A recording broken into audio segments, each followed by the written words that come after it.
ndonga ya menghayal enek-enek. Belum dikasih tahu sih.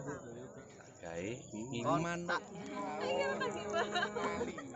9 itu apa? Saiki kan Apa nih Bapak ya apa? Assalamualaikum bapakku. Waalaikumsalam warahmatullahi wabarakatuh. Ada apa anak-anakku? Ya, mesut ya.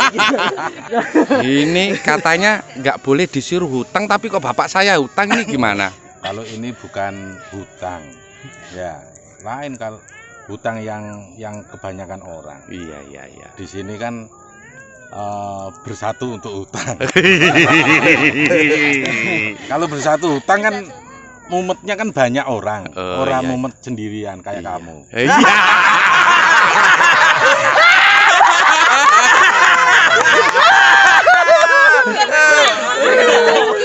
Bersama-sama dipikirkan, insya Allah semuanya akan terselesaikan dengan mudah. Iya. Itu sudah janji Tuhan. Iya.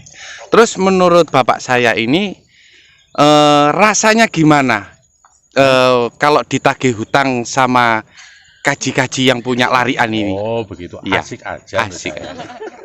Saya bikin asik karena di situ saya ngambil sisi pelajarannya. Ada hikmah yang terkandung di sini. Lagi-lagi kita mikir yang tadi, kalau dibikin bersama menjadi sebuah indah.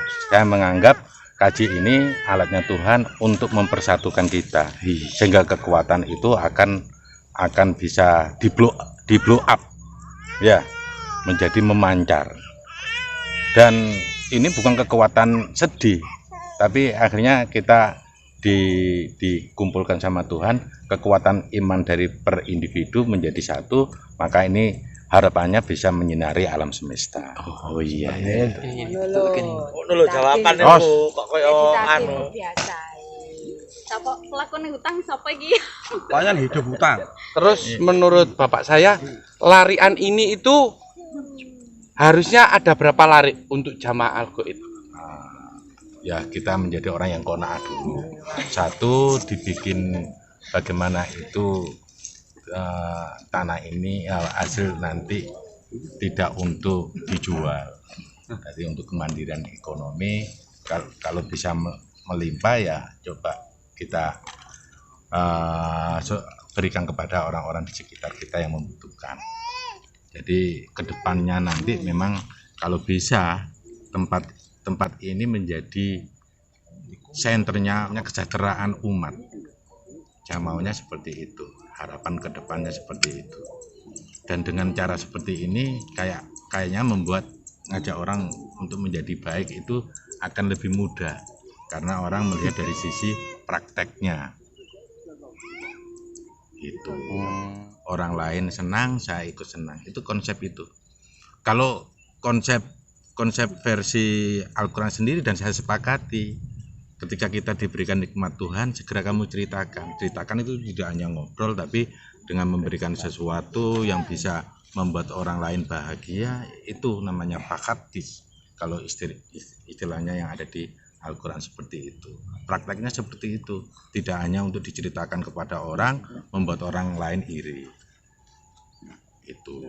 Jadi kemanfaatan secara pribadi saya pikir nggak ada. Jangan sampai saya ada larian seperti ini digunakan untuk kemanfaatan pribadi. Saya berpikir bagaimana orang-orang ini tercukupi, bagaimana orang-orang ini bahagia, bagaimana orang-orang ini menjadi baik. Kedepannya lagi bagaimana teman-teman saya ini mempunyai sifat kegotong royongan, dan dalam rangka untuk misi Tuhan, latihan ke sana ke depannya. Lagi-lagi ini alasan untuk membawa umat kembali. Harapan saya teman-teman juga nggak merasa mendapatkan kemanfaatan di sini, tapi ini dijadikan lahan untuk melatih diri, mengembalikan diri untuk menjadi manusia yang berkarya mandiri. Makanya di sini saya nggak kepingin ada bantuan dari pemerintah. Kenapa? Karena pemerintah sendiri posisinya lagi punya hutang. Jangan sampai kita menjadi warga negara yang merepotkan negara. Harusnya kita menjadi masyarakat yang bisa membantu negara, jangan ngerepoti negara. Itu saya kepingin membentuk manusia-manusia yang ada di sini seperti itu. Back to nature. Nah, itu kembali kepada yang natural, yang alami. Harapan saya itu, teman-teman saya ajak di situ, ayo kita apa yang kita lakukan ini hasilnya semuanya harus non kimia, karena kimia itu bisa merusak tubuh. Konon ceritanya sih ketika orang itu mengonsumsi hal-hal yang berbau organik itu biasanya tambah umur, ya. Nah, tambah umur. Apalagi kita sering silaturahim di sini, ditambah rezeki juga tambah umur. Nah, itu. Jadi anggap satu larian ini menjadi alat awal kita bisa bersilaturahim di antara kita, juga bersilaturahim di sekeliling kita, bahkan menjadi alat silaturahim untuk teman-teman yang ada di luar sana, dan itu saudara kita. Menjadi alat orang itu tambah umur, tambah rezekinya. Nah, rezeki bisa ketenangan, tidak hanya sebuah materi. Kamu punya kawan yang banyak di sini, itu rezeki yang luar biasa dari Tuhan. Itu harus kamu anggap seperti itu. Ketika kamu menganggap ini sebuah rezeki dan kamu syukuri, maka akan ada rezeki-rezeki yang lain. Seperti itu. Makanya langkah awal bagaimana pula organik ini jalan, kita membentuk diri kita menjadi manusia yang bergotong royong, manusia yang saling bahu-membahu, tidak hanya memikirkan diri sendiri, tapi hasil ini untuk orang-orang di sekitar kita, ya, pemenuhan untuk diri sendiri, ya, diri kita maksudnya, diri kita sendiri, terus orang di sekitar kita. Harapannya seperti itu. Oke, harapannya seperti itu. Kalau saya ke sini itu saya kepingin dengan duduk-duduk di sini bersatu dengan alam, mencoba merasakan apa yang dirasakan tanaman-tanaman ini. Jadi saya mencoba apakah sifat kasih sayang yang ada di dalam diri ini bisa membantu mereka menjadi manusia yang termasuk disayang. Kita kalau bisa sudah diciptakan begini, jadilah pancarkan energi-energi positif di dalam diri. Makanya ketika saya di sini saya bikin senang dulu, saya nggak ada konflik. Karena ketika saya ada konflik, saya akan merusak alam di sekitar saya. Makanya saya butuh tenang, mencari pelajaran, ya. Saya digerakkan kemana sama Tuhan. Harapan saya memberikan pencerahan orang yang di sekitar saya. Dengan cara apa? Benahi hatimu menjadi hati yang kaya raya di mata Tuhan. Karena pancaran hatimu maka akan dirasakan oleh orang di sekitar. Karena saya jauh dari pegunungan yang ada di sini, kenapa tidak kita manfaatkan? Seperti itu. Seperti mempunyai dendam, apakah juga mempengaruhi ke tumbuh-tumbuhan yang ada di sini? Amat sangat.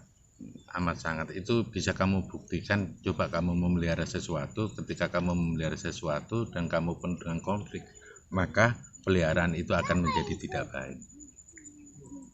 Oh iya. Seperti itu ya Pak Ramadan. Sama dengan keluarga. Begitu.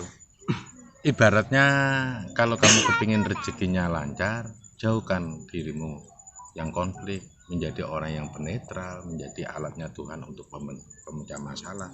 Dan kamu selalu berpikir bagaimana orang di sekitarmu menjadi baik di mata Tuhan. Maka itu saya yakin pintu rezeki akan dibuka. Tidak ada satupun pintu rezeki dari Tuhan akan ditutup. Apakah rezeki berupa materi, apakah rezeki berupa ketenangan, atau rezeki kesehatan, semuanya dibuka untuk kita. Asalkan kita menjalankan hidup seperti itu. Toh gak ada manfaatnya kita menjadi orang yang konflik. Dan hidup kita menjadi tidak enak, dan merasa kita menjadi orang yang terpenjara. Jadilah orang yang bebas. Without konflik.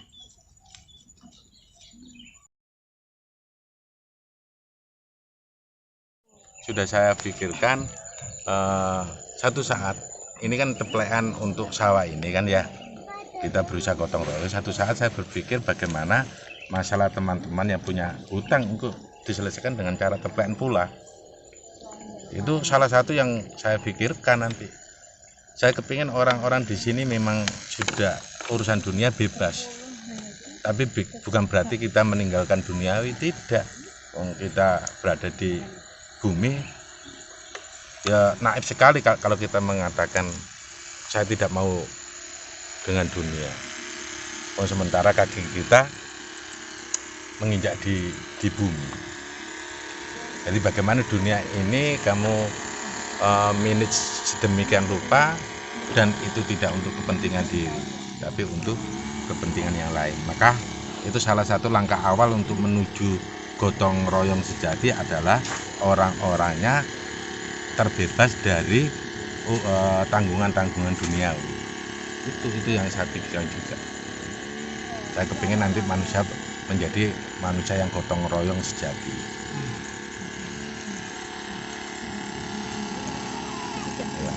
Anything else? Oke. Saya kan oke. Ya, ada sesuatu pertanyaan yang lain?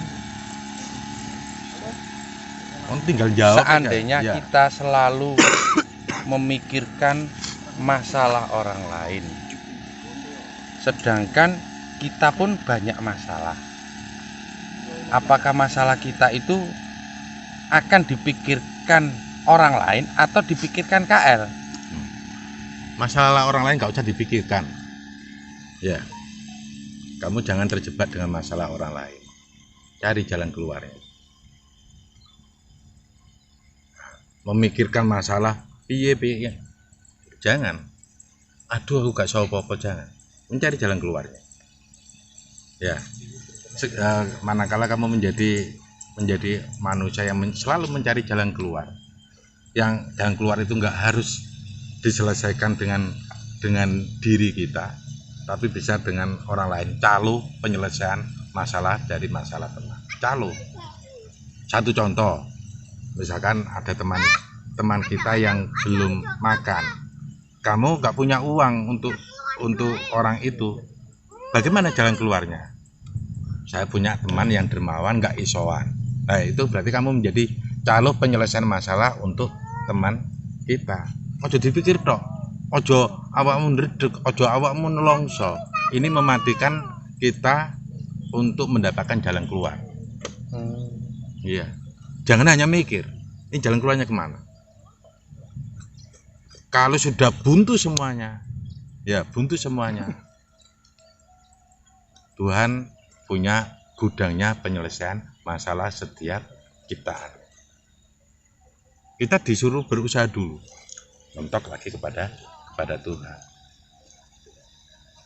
Itu. Oke.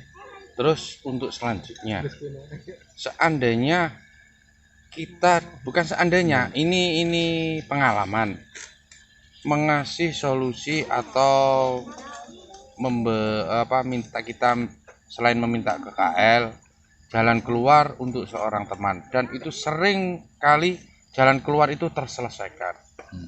Sedangkan permasalahan kita, permasalahan sendiri, jalan keluar belum ada.